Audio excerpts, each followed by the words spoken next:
सभी व्यूवर्स को श्री शिवाय नमस्तुभ्यम। साथियों, हमारे मेरठ ज़िले में 15 दिसंबर से लेकर के 21 दिसंबर तक श्री शिव महापुराण का आयोजन होने जा रहा है, जो कि अंतर्राष्ट्रीय कथा प्रवक्ता भागवत भूषण श्री परम पूजनीय श्री प्रदीप मिश्रा जी के मुखारबिंद से ये कथा होने जा रही है।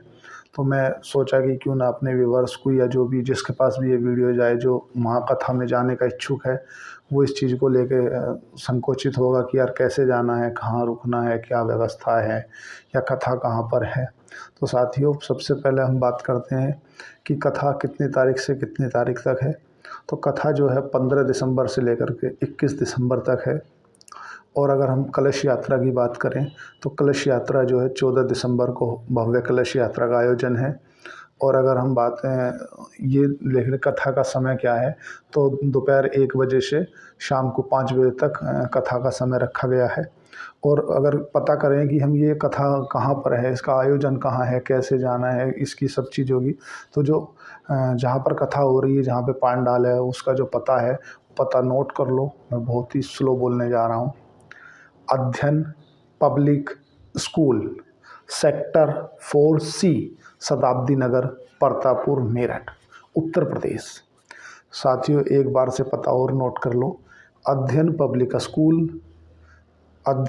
स्कूल, सेक्टर 4C, शताब्दी नगर, परतापुर, मेरठ, उत्तर प्रदेश। इस जगह पर कथा का भव्य आयोजन होने जा रहा है। 15 दिसंबर से लेकर के 21 दिसंबर के बीच में कथा रहेगी। और शिव कथा के जो मुख्य यजमान हैं या जो इन कथा को करा रहे हैं, उनका नाम है श्री माननीय आशीष गोयल जी, माननीय श्री पूनम बंसल जी, आशीष बंसल जी, माननीय श्री संदीप गोयल जी, माननीय श्री रश्मि गोयल जी, व श्री रामलीला कमेटी के महामंत्री श्री गणेश अग्रवाल जी। इस कथा के जो श्री मुख्य यजमान हैं वो ये हैं। अब हम ये बात कर लेते हैं कि जो व्यवस्था है वो कैसे है, क्या है। तो व्यवस्था की अगर बात करें तो भक्तों के रहने की और भक्तों के भोजन की जो उचित व्यवस्था है वो पंडाल में की गई है। चिकित्सा की भी व्यवस्था भक्तों के लिए वो पंडाल में की गई है। और जो पार्किंग की व्यवस्था है वो पंडाल से कुछ दूरी पे की गई है। तो सभी भक्तों को परेशान होने की आवश्यकता नहीं है। और अगर हम बात करें कि यार हम कैसे आ सकते हैं या इसका आने का पता क्या है, तो देखो क्या है कि अगर आप दिल्ली की तरफ से आ रहे हैं तो दिल्ली में आपको मेरठ रेलवे स्टेशन आना पड़ेगा, Meerut junction railway station. Meerut के अंदर साथियों 2 रेलवे स्टेशन है, क्योंकि मैं मेरठ से ही बिलोंग करता हूं, तो इसलिए मैं आपको आपकी सुविधा के लिए बताना चाहता हूं कि मेरठ के अंदर 2 रेलवे स्टेशन हैं।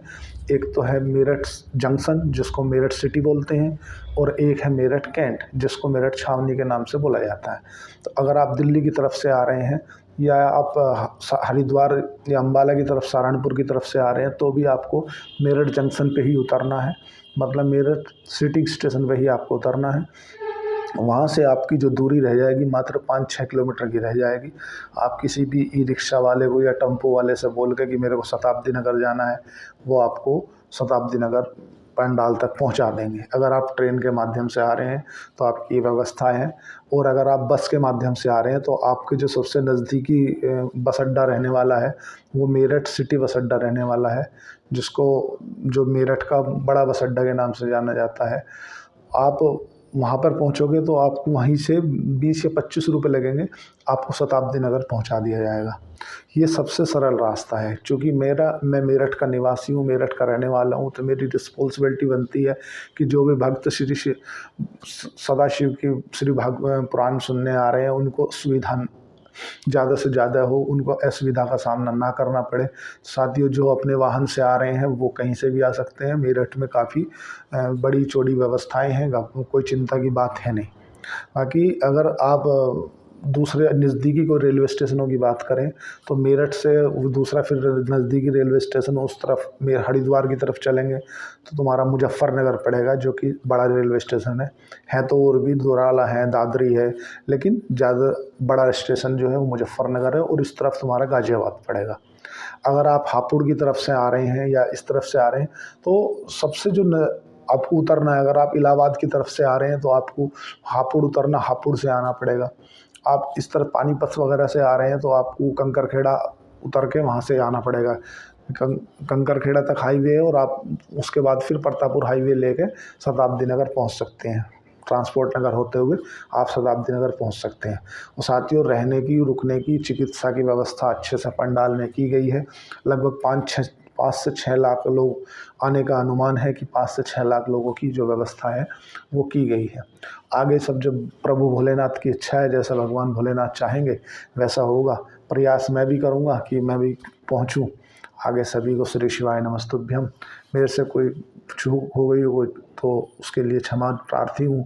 और अगर आपको मेरे से कोई मदद चाहिए, आप कहीं पर फंस जाएं, नहीं जा पाए, रास्ता पता करना हो कोई, तो मेरे नीचे कमेंट बॉक्स में आप नंबर फ्लैश कर सकते हैं। मैं आपको उसके लिए गाइड कर दूंगा।